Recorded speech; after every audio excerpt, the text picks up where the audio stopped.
Well, good morning. Thank you, Charlotte, for that rather embarrassingly long introduction. I know what you're all thinking, 20 years, how can he look so young? Yeah, that was all what you're thinking, great.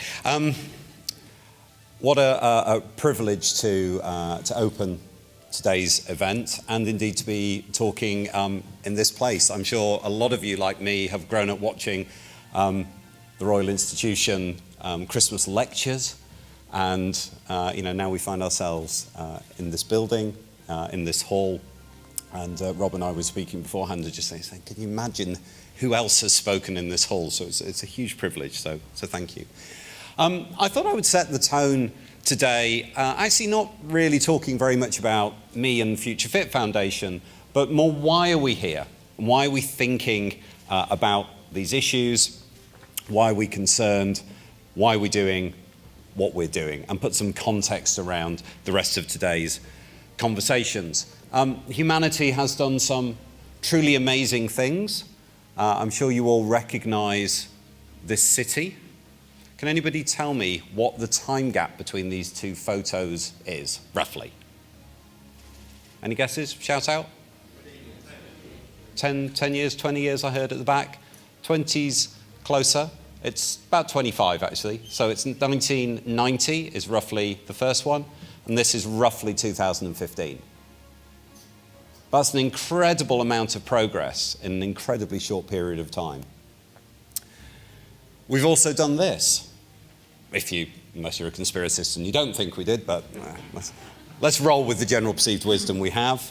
And as Charlotte said, we've even put a car in space. Why? I'm not entirely sure, but we have. We've done some incredible things, but our impact is not always what was intended. Can anybody guess or tell me what this is a picture of? It is what you think it is.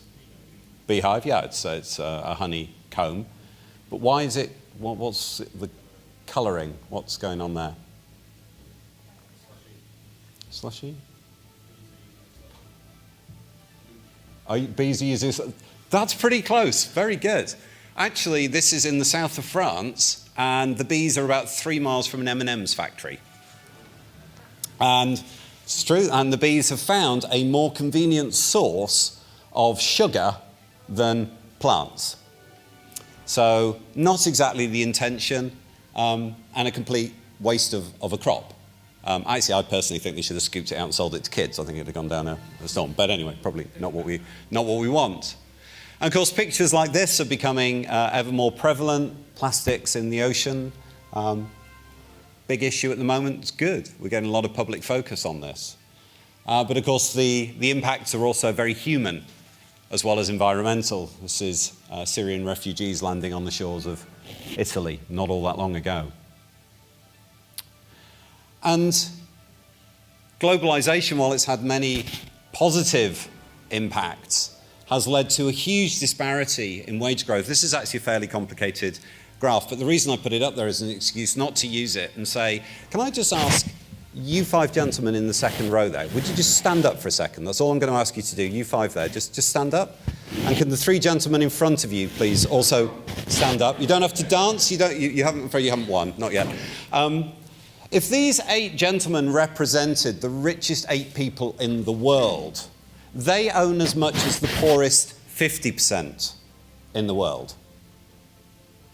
So that's roughly 3.6 billion people, give or take, own the same as these 8 gentlemen if they're Carlos Slim, Bill Gates, the 8 richest men in the world. You should probably put Vladimir Putin in there as well, but he doesn't generally like the number being counted. Thank you, gentlemen. Please sit down.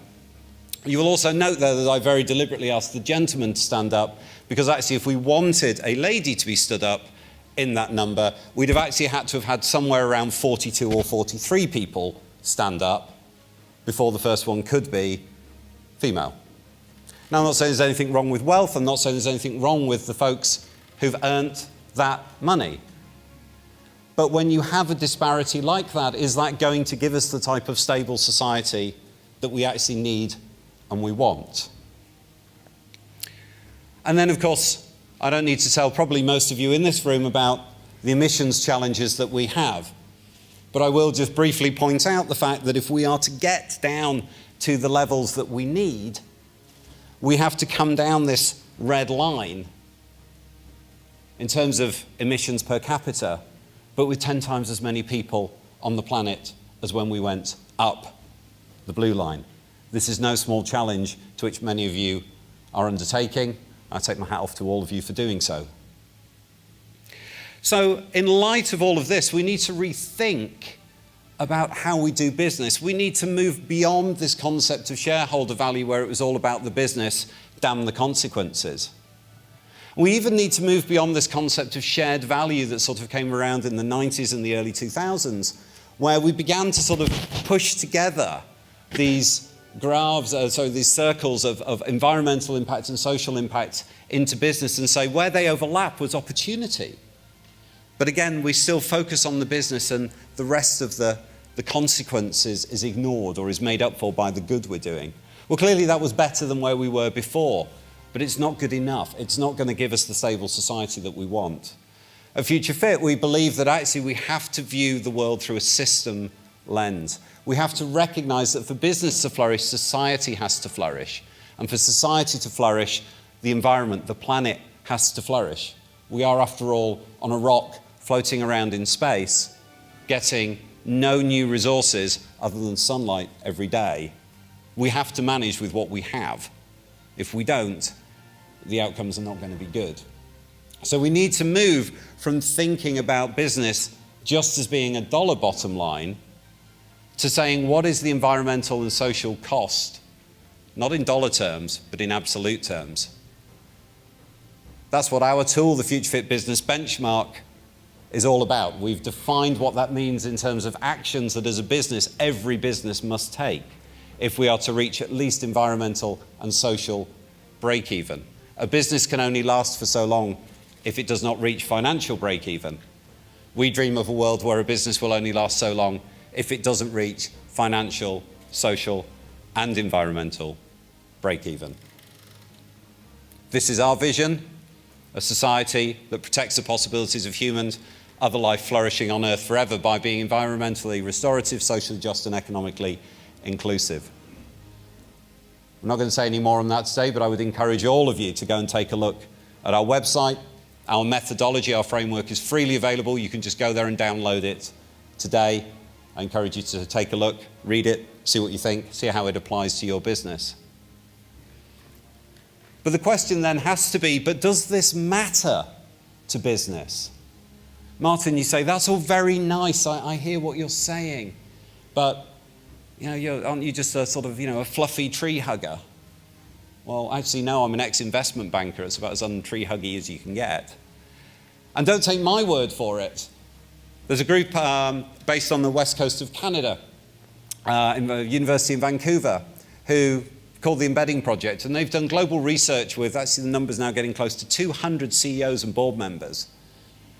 And they've said to them, what matters to you in the context of sustainability? Should this matter?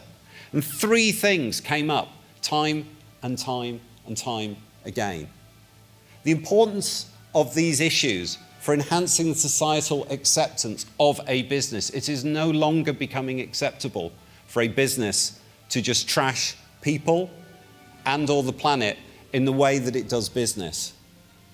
Look at the impacts on business of things that have happened in recent times. Perhaps VW and the Dieselgate scandal alone could be a recent example. The share price is still substantially down from where it was before that news broke. Many, many other examples I could stand here and list. Secondly, taking these things seriously enables the company to set defensible limits to its societal commitments. It was interesting the way that that was phrased and has come out from the chief executives. Setting defensible limits to what you actually need to do, setting goals and boundaries that say this is what we must do. At least that, not necessarily more, but that's where we have to get to. And then the third one is perhaps the least surprising of the 3, managing your risks, managing your disruption to the core business. But time and time again, these issues are coming up from global chief execs and board members. These things matter to the business from a bottom line perspective, as well as from the social and the moral perspective. This is something that is not going to change or go away anytime soon because it is too fundamentally critical. Those of you who've done an MBA or something similar will probably recognize these 5 points, Porter's 5 forces, the drivers behind any business. We would argue these are absolutely right, but in the modern age need augmenting, because when you look at it in isolation like this, well, that's all there is. But hang on a second, we said that the company needs to exist within a stable society, within a stable environment. And the result of that is these days we have 3 new pressures piling in on any business. The environmental pressures from the fact that we were up against or even beyond many of the planet's boundaries. The expectations of society that says it's no longer acceptable to kill 1,000 people in a factory producing garments.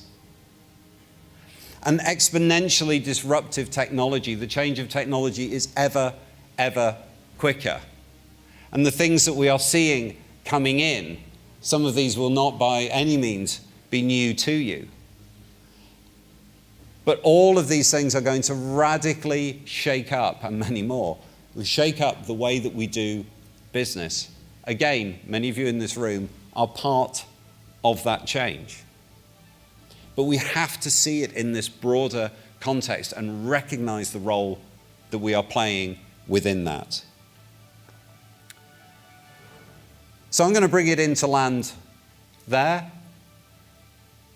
I want to say good luck to everybody who is competing today. I'm sure it's going to be an amazing set of presentations and businesses. I'm sure the competition is going to be incredibly fierce. I was just having a wander around the stores before I came in, and there's some absolutely superb ideas out there. So I say good luck to you all, and I'm going to leave you with the wise words of a Jedi Master: do or do not. There is no try. Good luck for the rest of today. Thank you.